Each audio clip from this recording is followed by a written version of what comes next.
सुप्रभात बच्चों। शिवम संकल्प इंटरमीडिएट कॉलेज बखरीवान जानी सोनभद्र के इस ऑनलाइन क्लासेस में मैं दीपक कुमार आप सभी का स्वागत करता हूं। आज हम कक्षा 10 विषय विज्ञान का अध्याय 6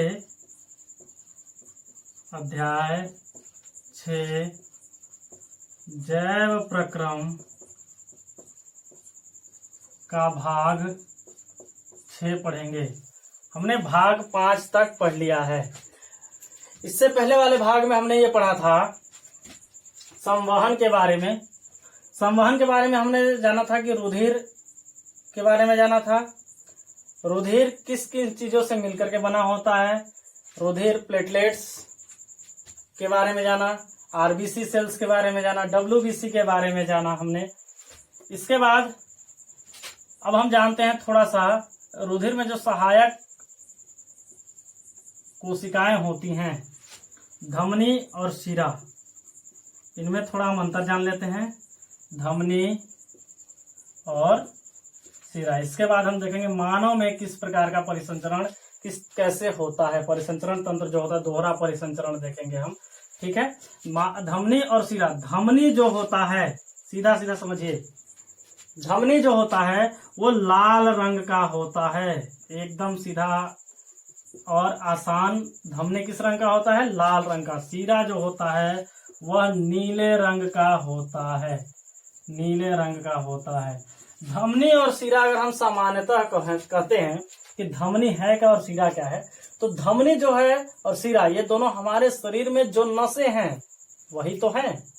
हमारे शरीर में जो नसें हैं, धमनी हमारे शरीर के अंदर रहता है, यानी कहाँ ये पाया जाता है, स्थित कहाँ होता है, ये शरीर कोशिका के अंदर, कोशिका के निचले भाग में स्थित होता है। और इसका अगर हम दूसरा देखते हैं तो यह कोशिका के ऊपरी भाग में रहता है। कहाँ रहता है? ऊपरी भाग पर स्थित होता है। यह हमें आसानी से दिखता है, जैसे हम हाथ में देखते हैं नीले रंग का दिखाई दे रहा है, वो क्या है? शिरा है। ठीक है। और शरीर के अंदर जो होता है, कोशिका के निचले स्तर पर जो होता है, लाल लाल एकदम पतले होते हैं। ठीक है, यह आकार में क्या होता है? पतला होता है। शिरा क्या है? आकार में मोटा होता है, लाल रंग का होता है, नीले रंग का होता है। यह क्या होता है? ऑक्सीजन युक्त रक्त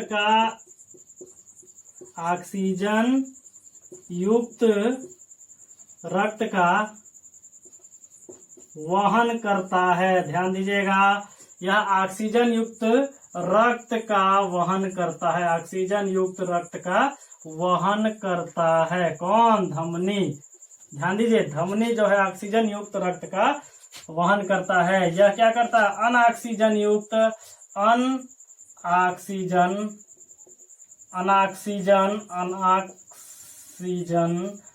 युक्त रक्त का ये वहन करता है, यानी सीधा सीधा इसमें ऑक्सीजन की उपस्थिति होती है, ऑक्सीजन पाया जाता है, और इसमें कार्बन डाइऑक्साइड उपस्थित होता है। ध्यान दीजिए, धमनी और शिरा। ठीक है, अब ये हो गया इन दोनों में सामान्य सा अंतर। एक छोटा सा अंतर है, लाल रंग का होता है, नीले रंग का होता है। कोशिका के निचले स्तर में होता है, निचले भाग में, या कोशिका के ऊपरी भाग में होता है। ऑक्सीजन युक्त रक्त का वहन करता है ये। शिरा जो है ऑक्सीजन युक्त रक्त का वहन करता है, इसमें कार्बन डाइऑक्साइड की मात्रा उपस्थित होती है, इसमें ऑक्सीजन की मात्रा उपस्थित होती है। अगर हम सामान्य सा अंतर देखें तो यह धमनी और शिरा में अंतर होता है, एक सामान्य अंतर होता है। ठीक है, आसानी से आप इसको अंतर कर सकते हैं। दूसरा हम देखते हैं अब थोड़ा सा कि किस प्रकार से रक्त का परिसंचरण जो होता है वो मानव के शरीर में होता है। ठीक है, परिसंचरण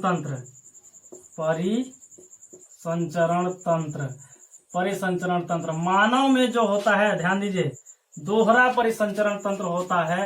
ठीक है, हम जो है रफली डायग्राम बना रहे हैं, आप किताब से देख करके डायग्राम अच्छे से बनाएंगे। ठीक, मानव में या मान लीजिए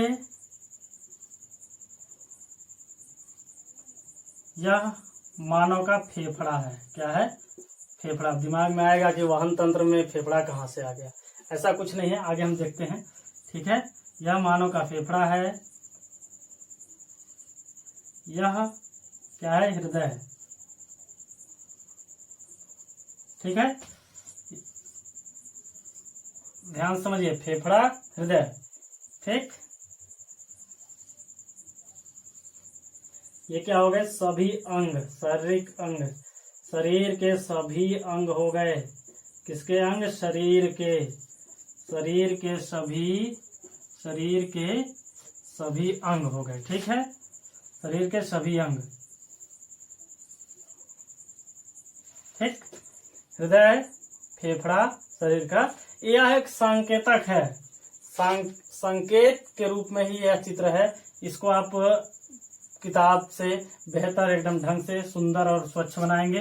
ठीक है, यह सिर्फ आपको समझाने के लिए है।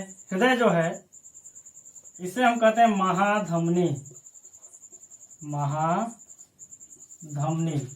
यह है महाशिरा। ठीक है, जो अंग से लेकर के हृदय तक जाता है। और यह है फुफ्फुस धमनी। फुफ्फुस धमनी, यह है फुफ्फुस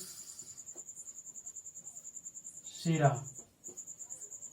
ठीक है, महाधमनी, अभी हमने धमनी और शिरा के बारे में जाना। यानी ऑक्सीजन युक्त रक्त का वहन करता है ये। यानी इसमें कौन सा रक्त होता है? शुद्ध रक्त होता है या ऑक्सीजन युक्त रक्त होता है, O2। ठीक है, ऑक्सीजन युक्त रक्त रहता है, यानी शुद्ध रक्त का वहन करता है कौन? महाधमनी।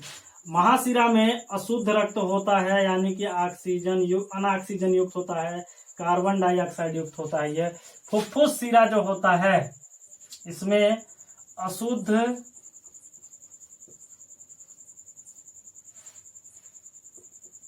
फुफ्फुस शिरा में शुद्ध रक्त होता है। ठीक, यानी कि ऑक्सीजन युक्त।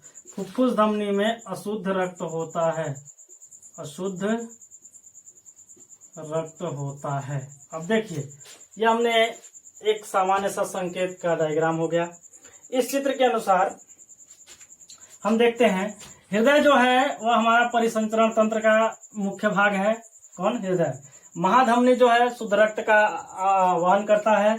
महाशिरा जो होता है अशुद्ध रक्त का वहन करता है। हमारे हृदय से शुद्ध रक्त महाधमनी के माध्यम से शरीर के सभी अंग में पहुंचाए जाते हैं।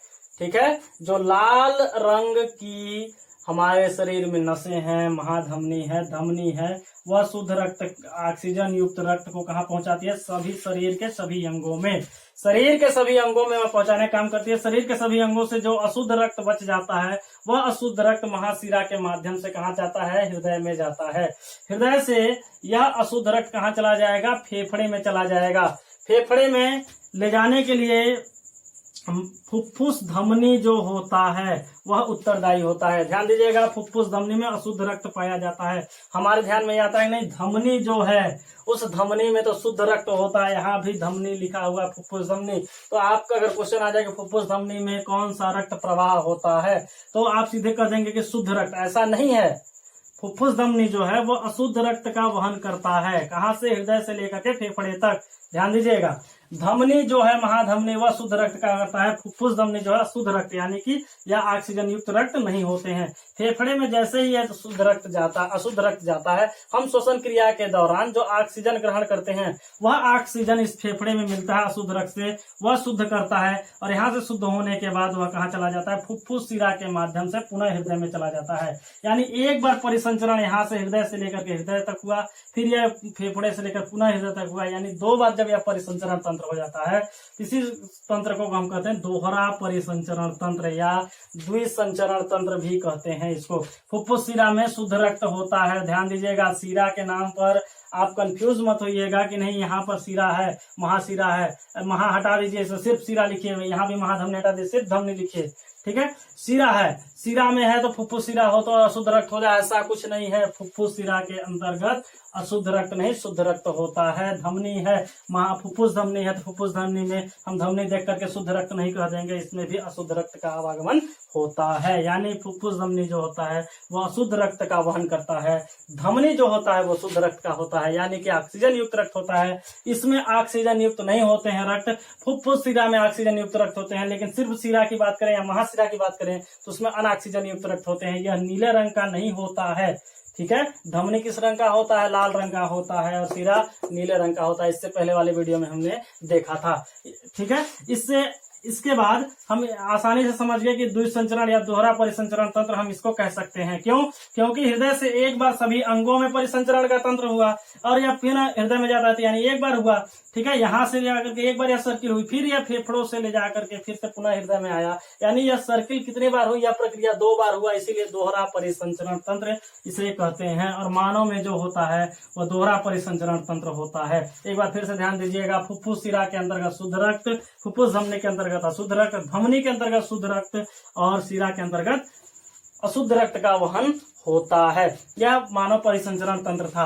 अब इसी वहन तंत्र में ही हम देखते हैं कि पादपों में जो वहन की प्रक्रिया होती है, परिसंचरण जो होता है, पादप में जो वहन होता है, परिसंचरण होता है, वह किन किन अंगों से होता है?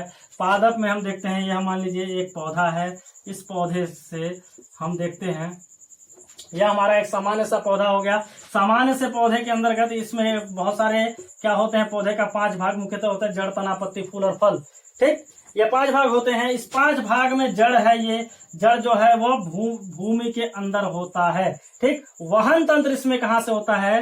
किसका वहन होता है? जल का वहन होता है और भोजन का। मुख्यतः 2 चीज का वहन होता है, जल और भोजन का। इसमें 2 ऊतक होते हैं, जल में जाइलम और भोजन के लिए होता है फ्लोएम,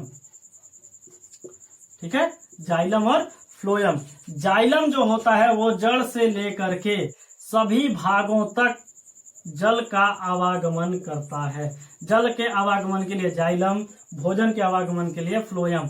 पत्तियों में जो भोजन बनता है, कहाँ बनता है? पौधे के पत्तियों में। यहाँ से जो भोजन बनता है वह फ्लोएम के माध्यम से बना हुआ भोजन पौधे के सभी अंगों तक पहुंचाया जाता है। सभी अंगों तक पहुंचाने का काम कौन करता है? फ्लोएम करता है। यानी कि इसे हिंदी में फ्लोएम को पोषवाह कहते हैं। क्या कहते हैं? पोषवाह। पोषवाह यानी पोषणवाह, पोषण को वहन करने वाला पोषवाह। फ्लोएम, फ्लोएम का मतलब है पोषवाह। पोषवाह यानी कि सीधे सीधे समझ लीजिए पोषण का वहन करने वाला, ठीक है। यह भोजन का आवागमन करता है, कहाँ से? पत्ती से लेकर के पौधे के सभी अंगों तक। जाइलम जो है वो जल का आवागमन करता है, जड़ से लेकर के पौधे के सभी अंगों तक। यानी इसको हिंदी में दारू कहते हैं, ठीक है। क्लियर हो गया? यानी फ्लोएम को पोषवाह कहते हैं, ध्यान दीजिएगा, ठीक है। जाइलम और फ्लोएम में अंतर हो गया। ज से जल, जल जल जल जल को कौन करेगा? जाइलम। ध्यान दीजिए, जाइलम, जाइलम एकदम रट्टा मार लीजिए। जाइलम जड़ आवागमन करने वाला ऊतक कौन सा है? जाइलम है। जल को जाइलम, जल को आवागमन जाइलम। और भोजन यानी कि इंग्लिश में कहते हैं फूड, फूड को कौन करता है? फ्लोएम करता है। फूड को कौन करता है? फ्लोएम। फूड से फ्लोएम और जल से जाइलम। यानी ये ध्यान दीजिएगा कि जल का आवागमन जाइलम ऊतक करता है और भोजन का आवागमन फ्लोएम ऊतक करता है, ठीक है। इस तरीके से पौधों में वहन तंत्र की प्रक्रिया संचालित होती है। आगे हम लास्ट टॉपिक पढ़ेंगे उत्सर्जन तंत्र। उत्सर्जन तंत्र के बारे में नेक्स्ट वीडियो में पढ़ेंगे। तब तक के लिए धन्यवाद।